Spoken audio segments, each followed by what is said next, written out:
Depression आखिर ये क्या होता है? जब आपके मन के अंदर कोई दुख, कोई तकलीफ, कोई व्यथा घर कर जाए और वो आपके मन से बाहर ना निकल पाए, अंदर ही अंदर इमोशनल टर्मोइल चल रहा है, अंदर ही अंदर भावनाएं अलग अलग तरह से करवटें बदल रही हैं, नेगेटिविटी आपके अंदर घर करती जा रही है, लेकिन ऊपर से दिखने में नदी या समुंदर बिल्कुल शांत पड़ा है, तो उसको बोलते हैं डिप्रेशन। अलग अलग तरह से होता है, अलग अलग ग्रेड्स में होता है, और जिसे परेशान करता है सिर्फ वो या उसका परिवार जानता है कि भाई ये क्या चीज है। तो अगर आपके घर में कोई ऐसा पेशेंट है जो डिप्रेशन का शिकार है और आप देख रहे हैं एंटी डिप्रेसेंट खाते खाते उसका वजन बढ़ता जा रहा है, पर बिना गोली खाए डिप्रेशन से पेशेंट नहीं निकल पा रहा, तो ये वीडियो खास आपके लिए।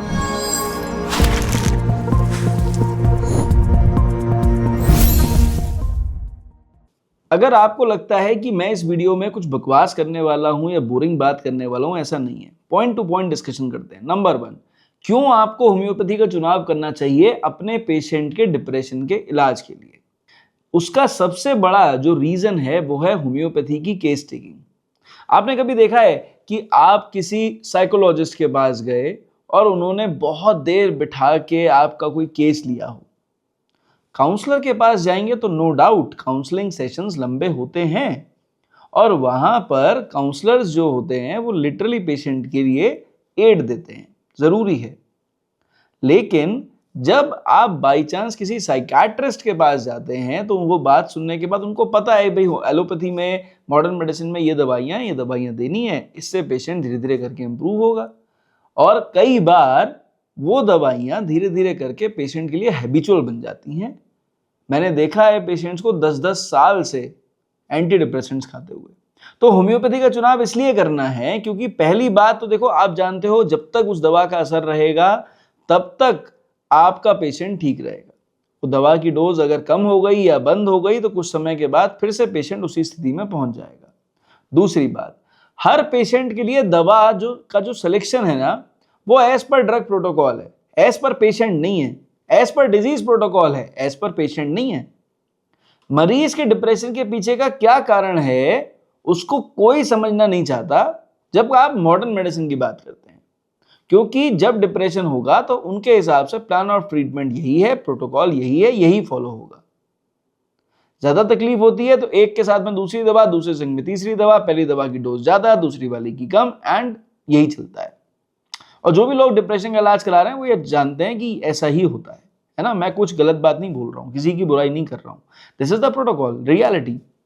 होम्योपैथी का चुनाव क्यों करें? इसलिए करें क्योंकि होम्योपैथी की जो केस टेकिंग है वो ऑलरेडी जब ढंग से कर दी जाती है तो उसमें पास्ट हिस्ट्री की बहुत वैल्यू है।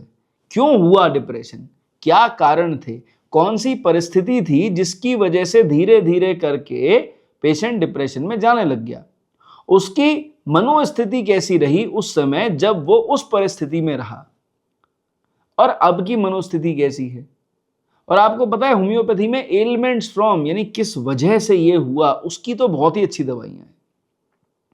और जब दवाइयों का सिलेक्शन उस हिसाब से होता है तो वही दवाइयां लंबे समय तक अगर चल भी जाएं तो पेशेंट को इंप्रूव करती चली जाती हैं और दवा बंद हो जाती है, पेशेंट नॉर्मल हो जाता है। ऐसा कभी नहीं देखा मैंने इतने सालों की प्रैक्टिस में कि कोई डिप्रेशन के पेशेंट ने होम्योपैथी की दवा खाई हो और उससे कह दिया गया हो जिंदगी भर खानी है। ऐसा नहीं होता है, समय लगता है क्योंकि व्यथा पुरानी है, लेकिन रिकवरी आती चली जाती है। अब अगर आप पूछेंगे होम्योपैथी डिप्रेशन में कैसे काम करती है, किस तरह से मरीज को फायदा होगा, कैसे रिजल्ट्स मिलेंगे, तो समझ लीजिए भाई देखो, जब हम होम्योपैथी के बारे में बात करते हैं ना डिप्रेशन के लिए खासकर, तो दवा का प्रोटोकॉल तो वही है कि दवा शरीर के अंदर जाएगी, नसों पे काम करेगी, लेकिन नसों पे काम करने के बाद क्या करेगी? नंबर 1, वो पेशेंट के मूड को एलिवेट करने की कोशिश करेगी, यानी पहले के मुकाबले जो उसकी मानसिकता है उसमें सुधार लाने की कोशिश करेगी, मूड एलिवेशन करेगी, उसे खुश रखने की कोशिश करेगी। नंबर 2, स्ट्रेस टॉलरेंस बढ़ा देगी। जो तनाव, जो स्ट्रेस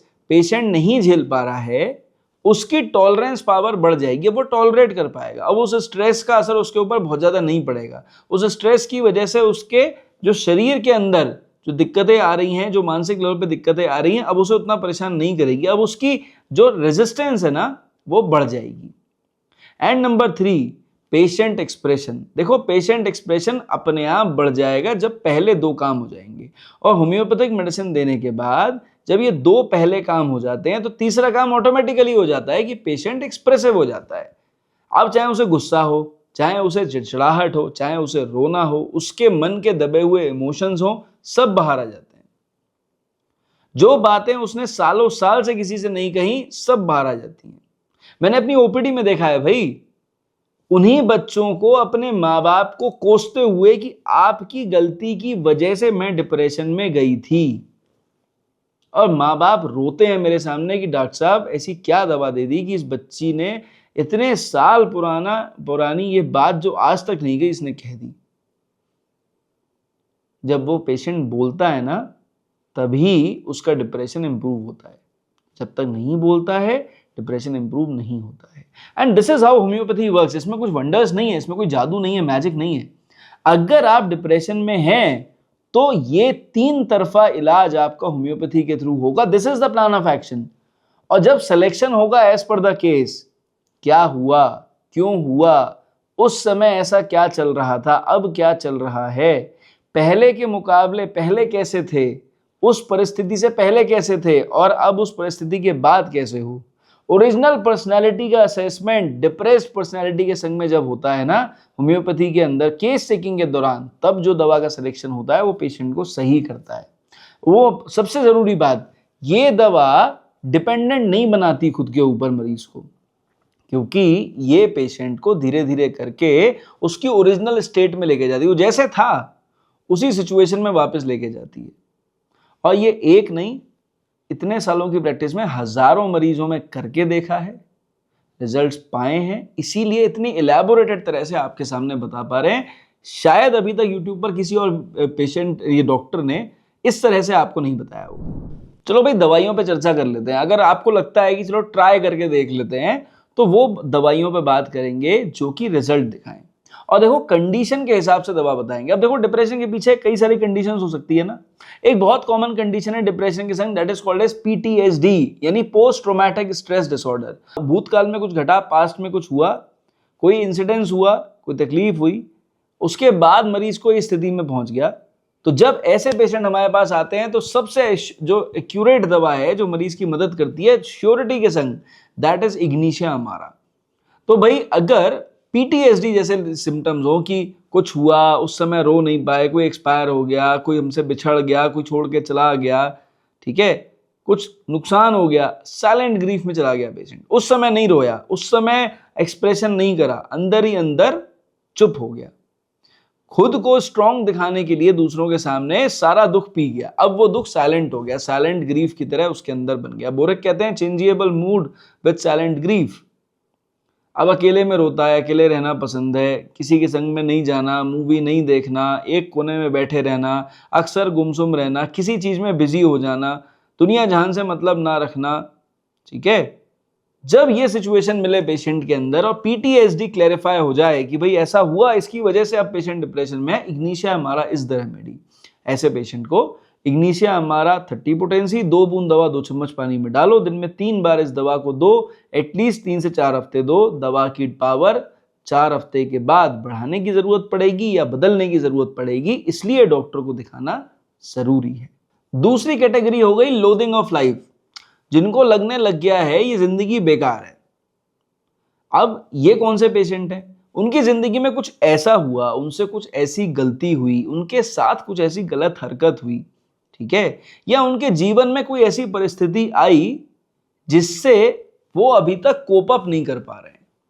वो जो टेंशन, स्ट्रेस, वो जो थी, वो जो एक सिचुएशन थी, उस सिचुएशन से आज भी बाहर नहीं निकल पा रहे हैं, और वो सिचुएशन हर दम उनको परेशान कर रही है, और उनके मन में इच्छा क्या आ रही है कि ये जिंदगी बेकार है, मैं क्यों ही जी रहा हूं,